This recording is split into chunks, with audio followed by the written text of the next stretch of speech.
Shalom, sekali lagi shalom. Haleluya. Bapak Ibu Saudara yang mengasihi Tuhan.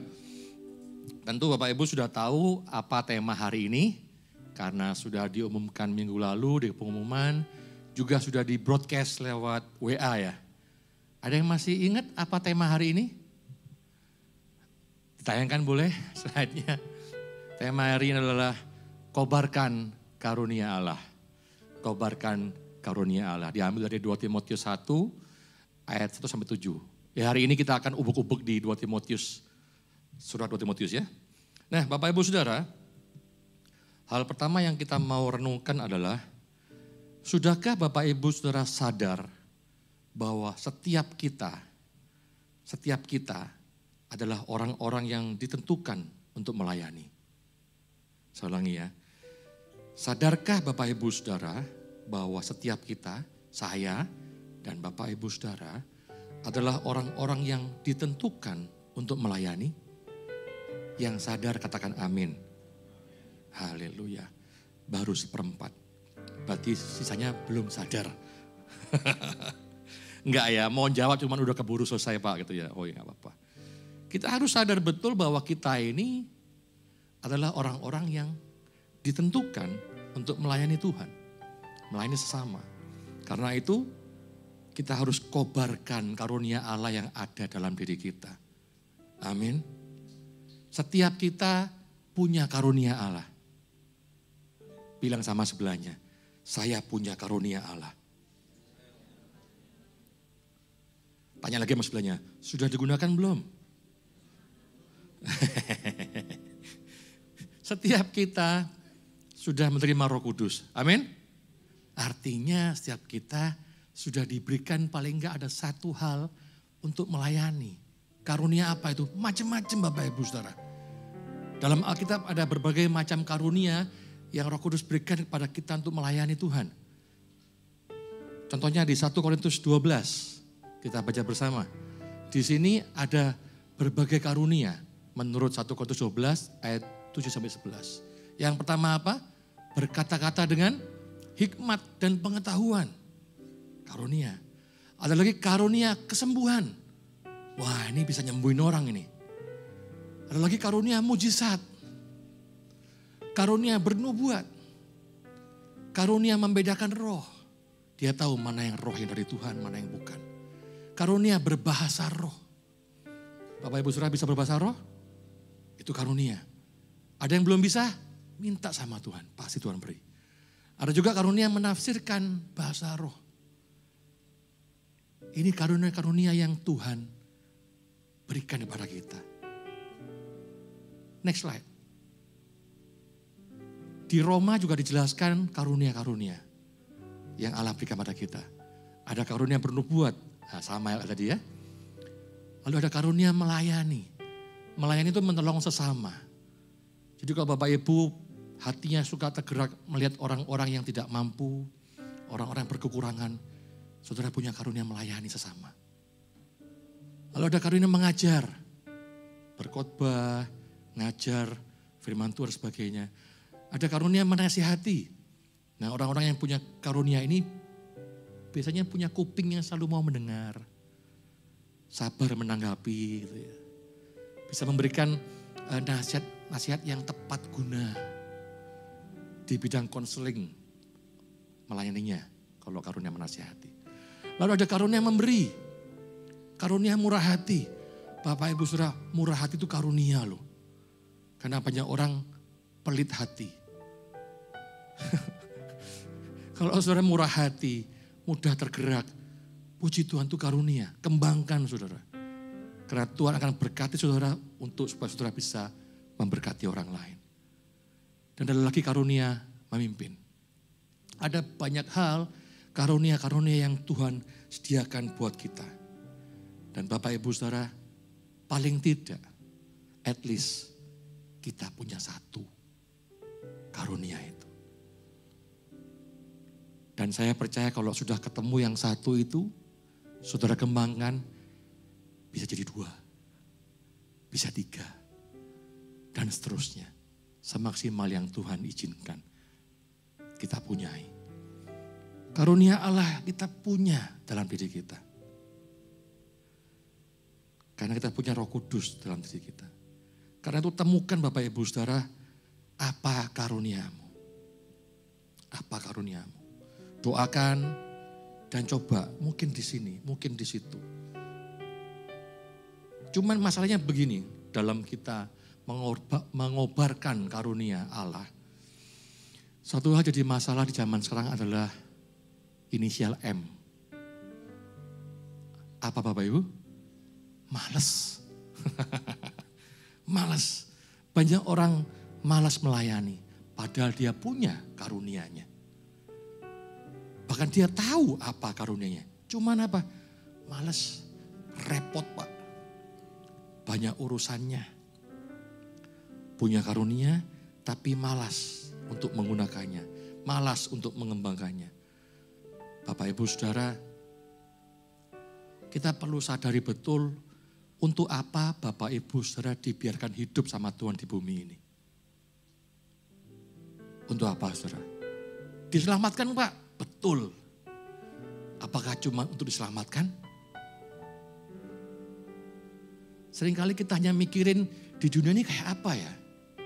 Tapi kita lupa bahwa setelah bumi ini berkesudahan, setelah kita mati nanti, ada kehidupan berikutnya. Amin. Seringkali kita seperti tali ini Bapak Ibu. Tali ini. Ini bukan ular ya, ini tali.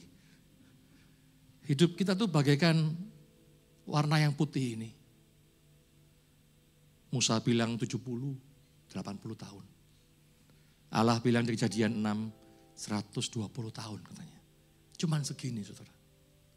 Dan kita fokuskan segenap hati kita, segenap tenaga kita untuk mikirin hidup yang cuman segini waktunya. Kita lupa bahwa setelah kematian ada hidup yang panjang saudara. Yang panjang saudara. Hidup kekal saudara.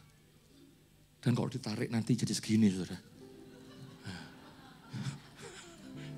Segulung saudara. Nggak ada habisnya. Dan kalau beneran ini bergulung-gulung lagi saudara. Karena kekekalan itu kan nggak ada habis ya kan. Tadi kita promosi ada mereknya ya. Taruh dulu. Bayangkan Bapak Ibu saudara setiap hari mikirin yang cuma hidup segini loh. Lupa kalau masih panjang ternyata.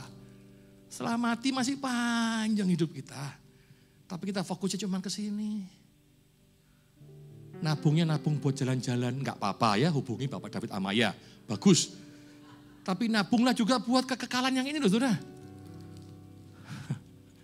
Kekekalan yang panjang yang tiada akhir. Nabunglah untuk itu.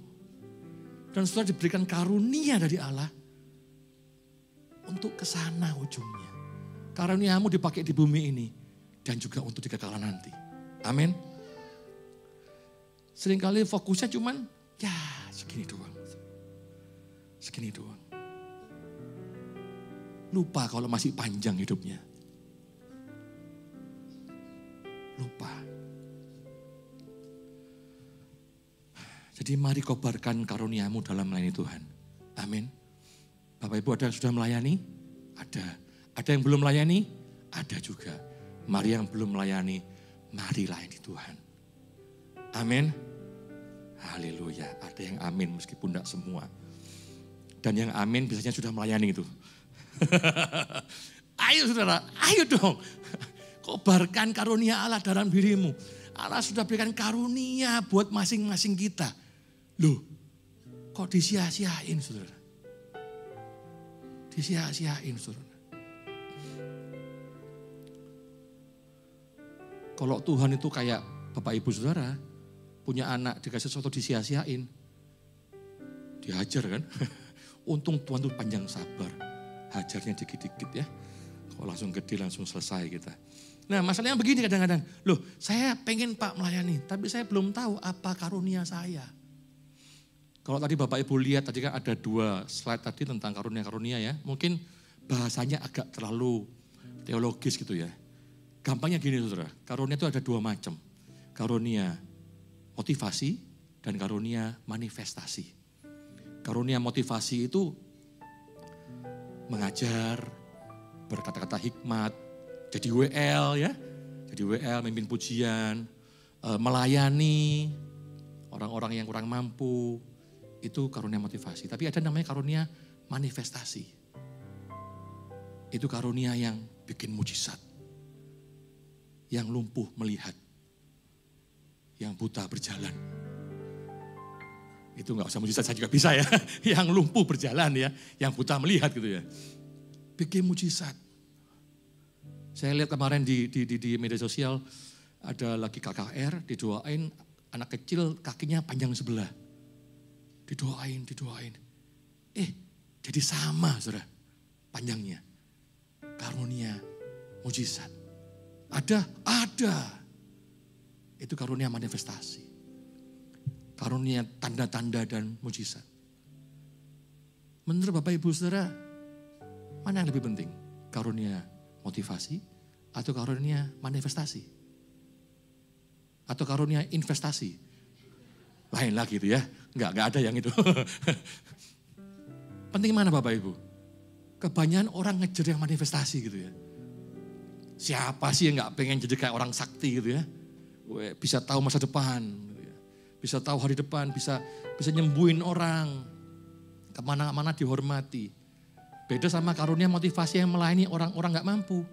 Biasanya ya biasa aja gitu ya. Gak terlalu dipandang gimana.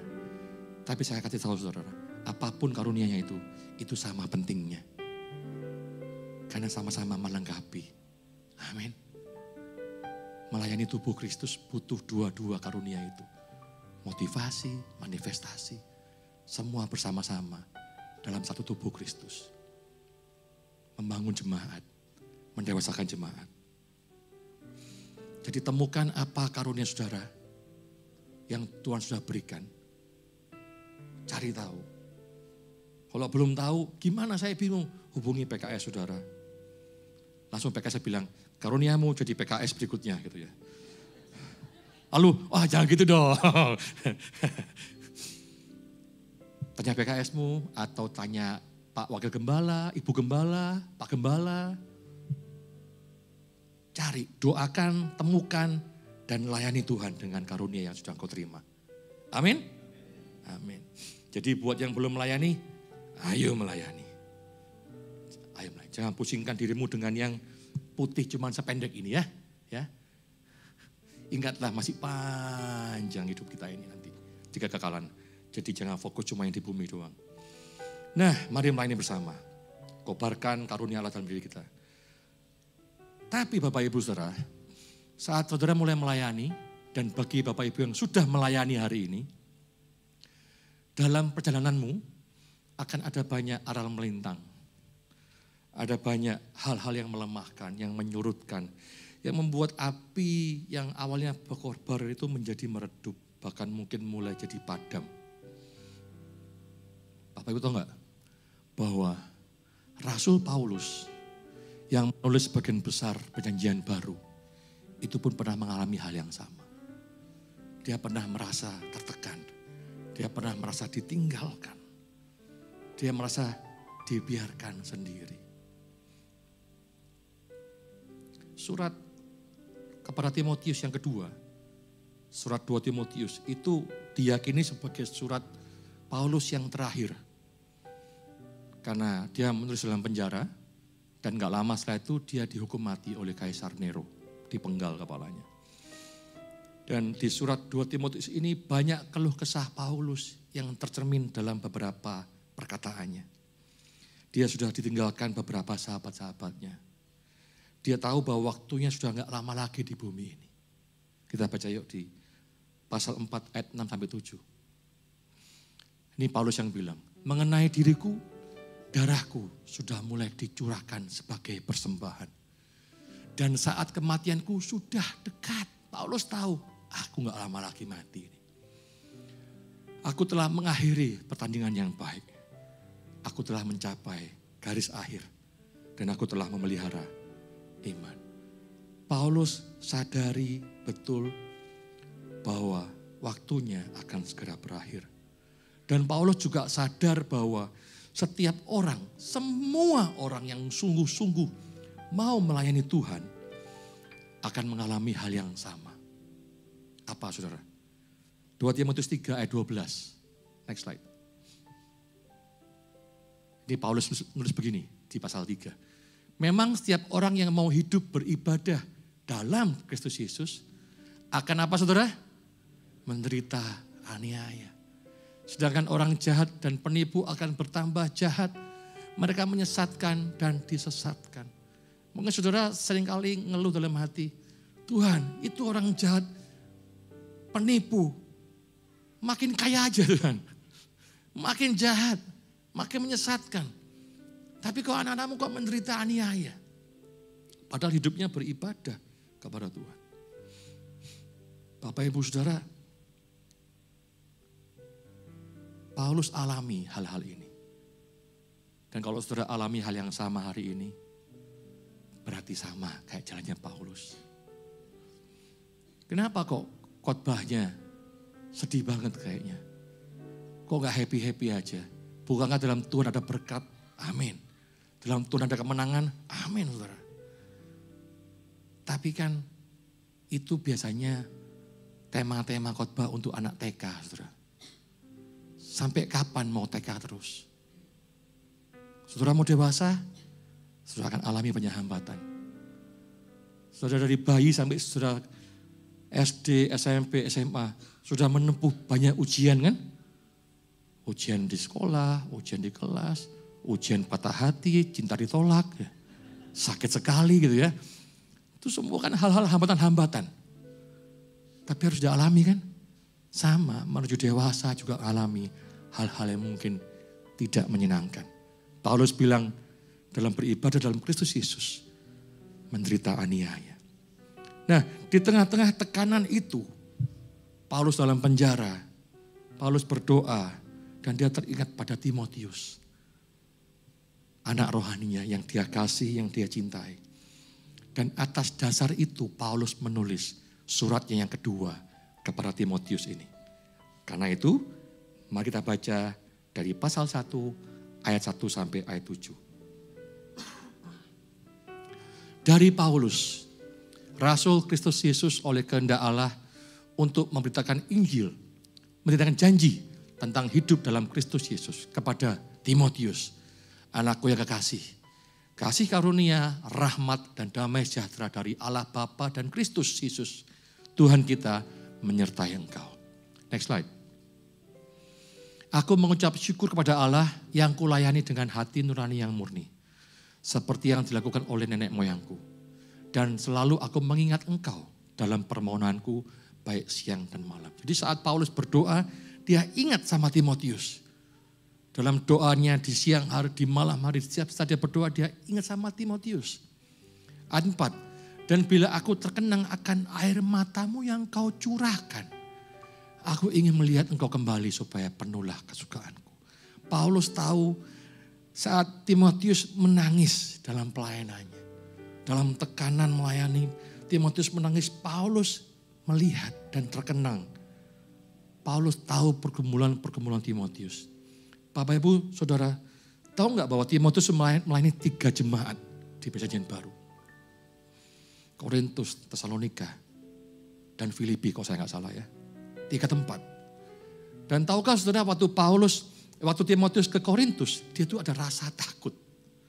Dan bahkan Paulus menulis surat kepada jemaat Korintus. Dia bilang begini, 1 Korintus 16 ayat 10. Slide-nya nggak ada, saya bacain aja. Paulus nulis begini kepada jemaat Korintus. Jika Timotius datang padamu, usahakanlah supaya dia ada di tengah-tengah kamu tanpa takut. Paulus bilang sama jemaat Korintus, kalau Timotius datang, tolong ya jangan dia dibuat takut. Sebab ia mengerjakan pekerjaan Tuhan sama seperti aku, kata Paulus. Dia sama kayak aku, dia melayani Tuhan. Jadi jangan ada yang menganggapnya rendah. Pelayanan Timotius gak semudah yang mungkin kita bayangkan. Ada rasa takut, ada pergumulan, ada cucuran air mata. Ada orang yang menganggap Timotius rendah karena masih muda. Tidak dianggap orang. Ayat 5, Sambung lagi. Sebab aku teringat akan imanmu yang tulus ikhlas, yaitu iman yang pertama-tama hidup dalam nenekmu Lois, dalam ibumu Eunike, dan yang aku yakin hidup juga dalam dirimu. Dan inilah ayat yang Pak Gembala beri pada saya, ayat 6. Karena itulah ku peringatkan engkau untuk mengobarkan karunia Allah yang ada padamu oleh penumpangan tanganku atasmu. Sebab Allah memberikan kepada kita bukan roh apa saudara? Ketakutan. Melainkan roh yang membangkitkan kekuatan, kasih, dan ketertiban. Paulus memperingatkan Timotius. Karena dia ingat dalam doanya, dia ingat sama Timotius. Ketika Paulus dalam tekanan, dia ingat, iya Timotius juga dalam tekanan.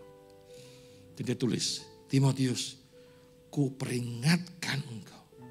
Ku ingatkan engkau untuk mengobarkan karunia Allah yang ada padamu. Dalam terjemahan bahasa Inggris dikatakan mengobarkan itu fan into flame, mengipasi api, mengipasi nyala api. Supaya apinya makin berkobar. Bapak Ibu Saudara, seringkali banyak pergumulan-pergumulan dalam hidup kita yang membuat api pelayanan kita menjadi meredup, bahkan padam. Suatu ketika saya mau bakar sate di rumah. Bapak Ibu pernah coba bikin arang buat bakar sate? Itu kan gampang-gampang susah ya. Karena kadang arangnya nggak jadi gitu ya. Udah kipas-kipas nggak jadi arangnya. Ada banyak cara untuk membuat arangnya untuk buat sate. Yang pertama pakai koran. Koran dibungkus-bungkus itu dipelintir-pelintir, taruh di bawah, ditumpukin sama arang, lalu dibakar korannya. Dia akan membakar arangnya juga gitu ya. Ada yang pakai minyak tanah, bisa. Ada juga yang pakai kompor gas. Arangnya dibakar dulu di kompor gas. Supaya jadi bara, baru taruh di panggangan. Lalu bakar sate. Tapi dari berbagai teknik itu, ada satu yang sama. Harus dikipasin. Iya kan? Kalau nggak ada anginnya, nggak jadi bara arangnya. Dan satemu nggak matang. Nah satu ketika setelah saat saya bakar sate, selesai, nunggu agak lama ternyata, ada lagi yang mau pesan sate. Bakar lagi dong. Nah arangnya kalau udah lama gak dipakai biasanya dia ada banyak abunya. Betul ya? Terus dikipas abunya keluar semua. Saya mulai naruh satenya untuk dibakar yang pesanan kedua. Saya taruh sate. Dan kita dibakar. Mulai berbunyi daging-dagingnya itu dan mulai meneteskan lemaknya. Betul ya? Netes. Lalu keluar aroma yang harum. Ketika lemak itu kena di arangnya. Dan dikipas terus. Tapi saya kipas-kipas. Kok gak keluar apinya? Tahu kenapa saudara? Arangnya habis. Tinggal abunya. Mau dikipas sekuat tenaga. Pakai fan yang gede. Berkobar? Enggak. Orang arangnya habis. Apa yang mau dibakar saudara? Percuma ngipasin fan into flame. Kalau gak ada arangnya, gak ada baranya. Dari situ saya belajar bahwa mengobarkan api karunia Allah dalam diri kita itu nggak bisa dari luar, saudara. Mesti dari dalam. Dari luar kayak saya tuh ngipasin kok nggak matang-matang satenya. Maksudnya apa? Api dari luar. Bapak Ibu Saudara, kita bikin KKR. Kebaktian Kebangunan Rohani. Tentu tujuannya untuk membangunkan rohani kita, membakar rohani yang mulai lemah dan redup itu kan. Wah semangat kan, KKR, waduh yang khotbah juga berapi-api, dibakar, semangat. Sampai seberapa lama bisa semangatnya itu? 3 hari? 2 hari? Malamnya udah hilang? Saudara ikut retret, 3 hari 2 malam. Waduh ikut retret, dibakar, dengan puji-pujian penyembahannya, dengan urapan, dengan firman Tuhan, dengan sharing-sharing luar biasa dibakar berapi-api. Semua mau jadi misionaris bagi Tuhan. Berapa lama tahannya? Seminggu? Kenapa? Karena dari luar bakarnya. Bukan dari dalam. Yang dibakar tidak ada dalamnya. Kayak saya ngepasin sate sampai capek gak matang-matang. Bisa saya siram lagi dengan minyak tanah? Bisa. Korapi keluar sebentar karena cuma bakar minyaknya doang. Saya kasih kertas koran lagi bisa? Bisa. Tapi gak lama, kenapa? Cuman korannya doang, arangnya udah gak ada. Sama kayak kita saudara. Yang dibakar gak ada di dalam. Kalau saudara hanya ngandelin dibakar dari luar, saudara kejenuhan, kelelahan, burn out dalam rohanimu pasti terjadi. Efeknya apa? Males mau ngapa-ngapain. Males mau melayani. Males mau ke gereja. Males mau doa. Dengar hari ini. Kobaran itu dari dalam, saudara. Kobaran dari dalam. Bukan lalu, oh kok gitu KKR saya ikut. Ya enggak, KKR itu bagus. Retret bagus, ibadah raya, pertemuan ibadah bagus. Tapi itu untuk menyulut, membangkitkan yang sudah ada di dalam. Makin mengobarkan.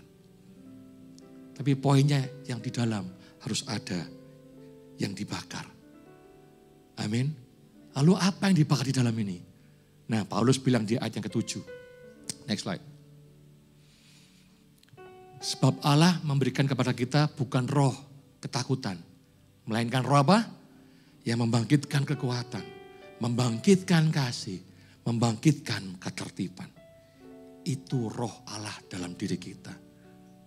Itu roh Allah dalam kita. Dan roh Allah dalam kita yang memampukan untuk ada yang dibakar dalam diri kita.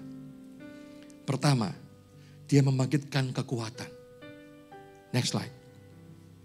Roh Kudus dalam kita membangkitkan kekuatan, saudara. Ini adalah seorang atlet angkat besi Indonesia yang baru-baru aja memecahkan rekor di IWF World Championship 2023. Baru aja tahun ini, gak lama, di Saudi Arabia. Namanya Rahmat Erwin Abdullah. Dia memecahkan rekor dengan angkatan clean and jerk seberat 209 kg. Juara 1, medali emas, mecahin rekor. Beratnya cuma 81 kilo. Dia bisa mengangkat berat 2,5 kali badannya. Dan dalam total angkatan dia di lomba itu, dia mengangkat total 354 kilogram. Luar biasa.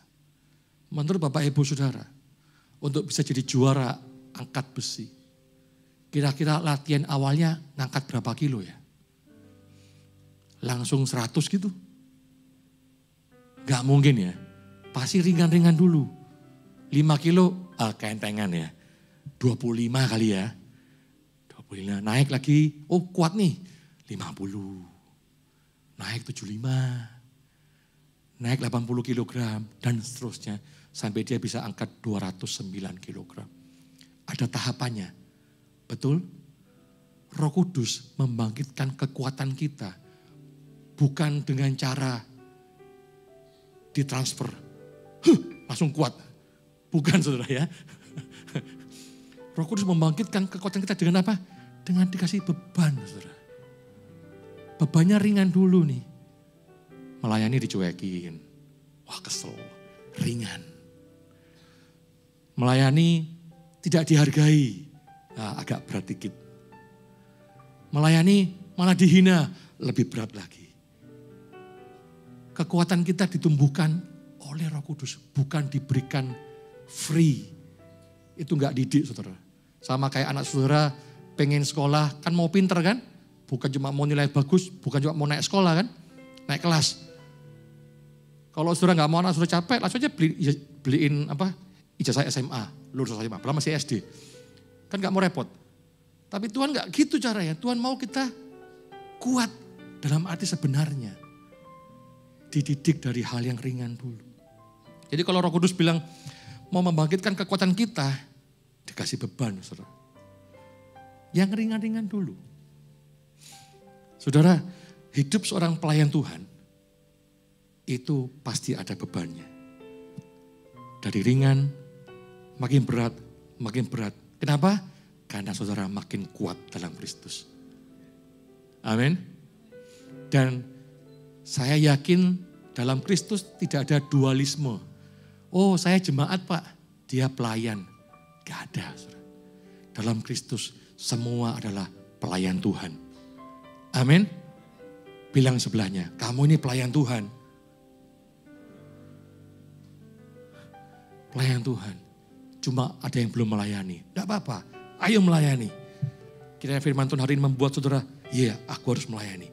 Harus melayani, karena Tuhan sudah taruh karunia-Nya dalam dirimu. Amin. Jadi mau jadi kuat dalam Tuhan? Mau. Dikasih beban. Ringan dulu kok, ringan dulu. Kasih pergumulan. Jadi hari ini para pelayan Tuhan, yang onsite maupun online, kalau ada masalah, bilang sama masalahnya, biasa. Bilang sama-sama, biasa. Bilang sama sebelahnya, ada pergumulan? Biasa. Itu buat kita makin kuat. Amin. Dan Tuhan gak cuma ngasih pergumulan doang, saudara. 1 Korintus 10 ayat 13, Tuhan sudah berjanji sama kita. Bahwa pergumulanmu tidak akan melampaui kekuatanmu. Pergumulanmu gak akan melampaui kekuatanmu. Tapi kok berat Pak? Ya, kalau saudara sanggupnya ngangkat 100 kilo, dikasih Tuhan beban 99,9 kilo. Enggak sampai maksimal kan, tapi berat juga saudara. Kalau saudara mampunya ngangkat 5 kilo, dikasih Tuhan 4,9 kilo.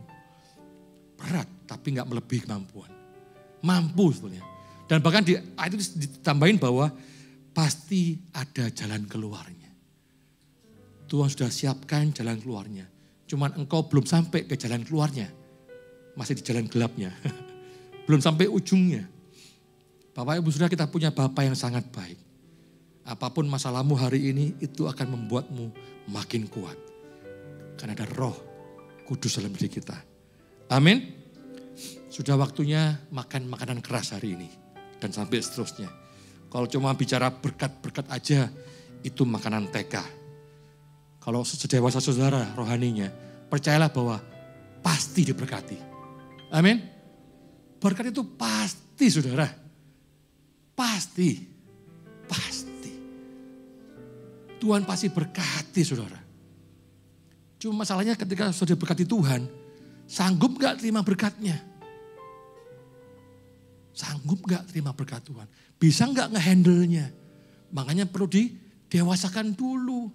Perlu dikasih beban dulu. Biar bisa menguasai apa yang dipercayakan sama saudara. Saudara gaji UMR, Tuhan berikan mobil Ferrari. Pusing bayar bensinnya saudara. Bensinnya, ganti olinya, pajaknya minta ampun. Mahal banget ya. Jadi mari kita belajar makan keras hari ini. Mau dikuatkan dalam Tuhan, amin. Amin. Jadi yang pertama tadi Roh Kudus membangkitkan kekuatan. Waktu saya cepat sekali habis kalau siang ya. Yang kedua, Roh Kudus itu membangkitkan kasih saudara. Membangkitkan kasih. Tahukah saudara bahwa kasih adalah bahan bakar untuk bisa berkobar. Kasih kepada Allah, kasih kepada sesama. Itu adalah bahan bakar kobaran karunia Allah dalam diri kita. Amin. Bahan bakarnya itu saudara. Kasih. Saat anak saya masih bayi. Kalau sakit itu kan sangat merepotkan ya. Bapak Ibu yang pernah punya anak bayi. Kalau dia sakit repot banget kan.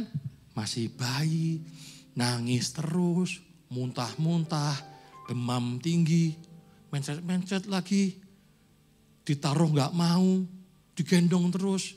Bapaknya udah sakit pinggang, sakit punggung, tetap gak mau diem nangis terus. Repot kan? Tapi apakah saya dengan anak saya lempar keluar? Bodoh amat. Enggak dong ya. Kenapa? Saya mengasihi anak saya. Meskipun dia ngeselin, nyebelin, anakku ini, aku sayang ini.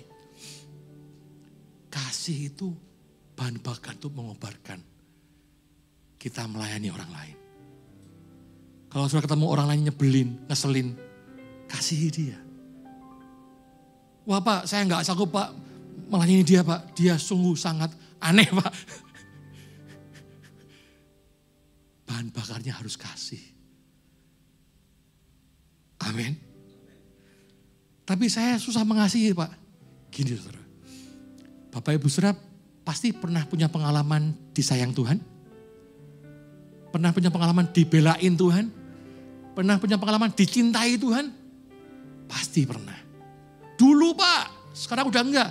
Ya sekarang kamu sudah dewasa rohani. Dikasihnya beban terus supaya kuat. Waktu masih kecil bayi disayang-sayang terus ya. Dewasa ya dikasih beban biar tambah kuat. Bertumbuhnya bukan anak cengeng gitu. Kalau saudara mau melayani orang yang susah dilayani, ingatlah betapa Tuhan mau mengasihi saudara yang tidak patut untuk dikasihi juga. Betapa kita yang rusak penuh dosa ini Tuhan mau kasihi.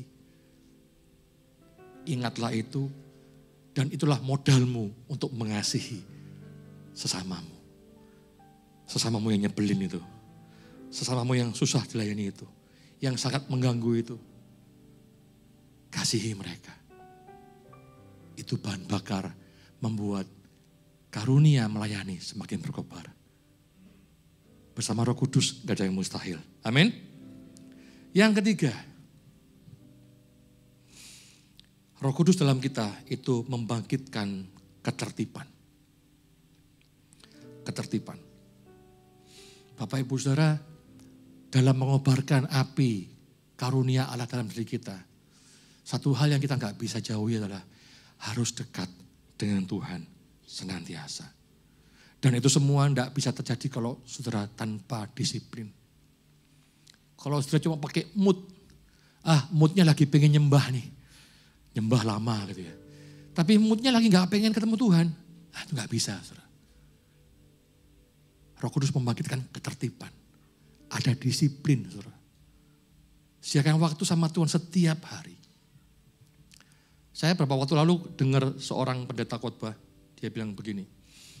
Dia cerita ada seorang anak muda yang bilang, gak pernah dengar suara Tuhan, gak pernah hidupnya gini-gini aja. Dia bilang gini sama anak muda itu. Kamu sediakan waktu setiap hari 2 jam bersama dengan Tuhan. Duduk di kaki Tuhan. Berdoa, menyembah, baca firman. 2 jam saja setiap hari. Oke? 5 tahun lagi ketemu saya. Kamu pasti jadi orang yang sangat berbeda. Dia bilang, kalau engkau 2 jam setiap hari, 2 jam aja. Nyempetin diri bersama dengan Tuhan. Berikan waktu terbaik. Tidak mungkin Tuhan gak jadiin kamu orang yang gak ada apa-apanya. Pasti Tuhan jadi kamu orang yang luar biasa. Mungkin saudara bilang, loh Pak, saya ini pelayan Tuhan yang kayak Roh Kudus Pak, maha hadir. Senin saya pesan doa di Cengkareng. Selasa pesan doa di Bekasi. Rabu doa Rabu di Hosana. Kamis ibadah pria Pak. Jumat ibadah wanita. Sabtu ibadah doa pagi. Minggu 4 kali ibadah Pak. Saya selalu dalam hadirat Tuhan Pak. Saya selalu melayani Tuhan. Bapak Ibu saya kasih tahu ya. Kesibukanmu melayani Tuhan dalam gereja itu tidak otomatis membuatmu punya hubungan yang erat dengan Tuhan. Kesibukanmu melayani dalam gereja, dalam ibadah-ibadah, tidak otomatis membuat engkau jadi punya hubungan yang erat dengan Tuhan. Tidak otomatis saudara. Tuhan Yesus memberikan teladan yang sangat baik. Saat Tuhan masih di bumi, masih melayani di bumi ini, dia berikan contoh teladan bahwa ketika selesai pelayanan dia malam-malam dia berdoa kepada Allah Bapa. Menyendiri. Bahkan ada yang semalam-malaman. Di lain waktu Tuhan berdoa saat pagi-pagi benar. Bisa malam, bisa pagi doanya saudara. Jadi Bapak Ibu saudara yang bilang, wah Pak saya pagi gak bisa bangun. Ya udah malam. Wah Pak saya kalau malam pulang kerja capek. Ya itu memang malas aja sih sebetulnya ya. Alasan aja karena kamu gak mau doa. Tapi sediakan waktu buat Tuhan saudara. Saya pun tertegur oleh pendeta yang bilang 2 jam saja itu. Mari saudara kita mau jadi anak-anak Tuhan yang berkenan di hadapannya. Amin. Amin. Karena kadang-kadang malah ada pelayan Tuhan yang begitu sibuk melayani. Dia malah gak sempat duduk di kaki Tuhan. Dia jadi kehilangan apinya. Melayani hanya sebuah rutinitas belaka. Pokoknya nyanyi cepet-cepet udah kelar gitu ya. Apinya justru padam di tengah dia sibuk melayani. Karena tidak ada waktu pribadi bersama dengan Tuhan. Jadi mari kita disiplinkan diri kita untuk punya waktu dengan Tuhan Yesus. Amin. Saya undang musik ke depan. Timernya udah times up gitu ya.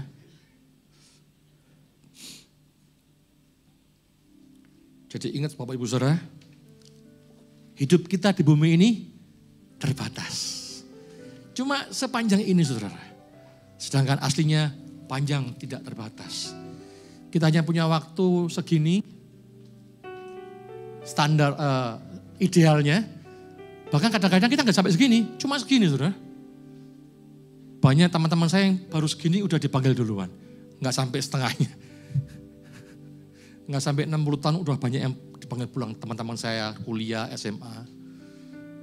Cuma segini, tapi engkau pusatkan semua segenap dayamu, tenagamu untuk mikirin yang segini. Tapi engkau lupa bahwa masih panjang jalannya. Masih panjang hidupmu. Mari pikirkan yang panjang ini. Terus yang ini gimana? Ya tetap dipikirin juga. Tapi ayolah mulai mikirin juga yang panjang ini. Mari layani Tuhan. Amin. Amin. Saya undang bagi berdiri sama-sama. Mari kobarkan karunia Allah dalam diri kita. Kobarkan dari dalam. Dari dalam. Bersama Roh Kudus yang membangkitkan kekuatan, membangkitkan kasih, dan membangkitkan ketertiban. Kita akan senantiasa berkobar-kobar melayani Tuhan yang Maha Kuasa. Nyanyikan pujian ini bersama dengan saya. Mengiringmu seumur hidupmu. Mengiringmu seumur hidupku. Masuk dalam rencanamu, Masuk dalam rencanamu, Bapa. Pikiranku, kehendakku, ku serahkan padamu Tuhan. Ku serahkan padamu. Harapanku hanya di dalam-Mu. Ku kan teguh bersama-Mu Tuhan. Jadikanku bejanamu untuk memuliakan. Mari angkat tanganmu dan katakan pada Tuhan dengan sungguh-sungguh. Mengiringmu Tuhan. Seumur hidupku. Masuk dalam rencanamu Bapa. Pikiranku, kehendakku, ku serahkan padamu.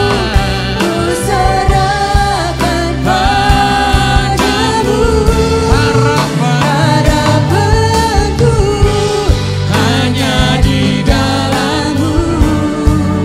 Ku kan teguh bersama-Mu Tuhan. Jadikanku bejanamu untuk Sekali lagi katakan dengan lebih sungguh. Mengiringmu seumur hidupku. masuk dalam rencanamu Bapa. Pikiranku, kehendakku, Ku serahkan padamu.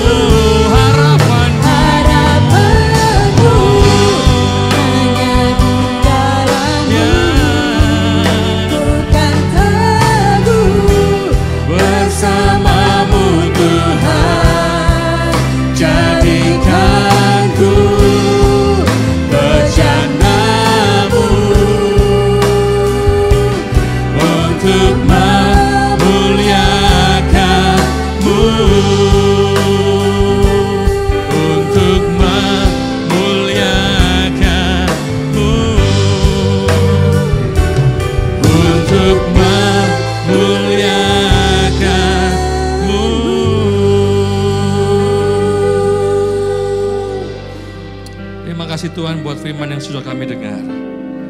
Tuhan, kiranya Engkau yang menggaungkan lebih lagi dalam pikiran kami, dalam hati kami, bahwa kami sungguh adalah orang-orang yang ditentukan untuk melayani Tuhan.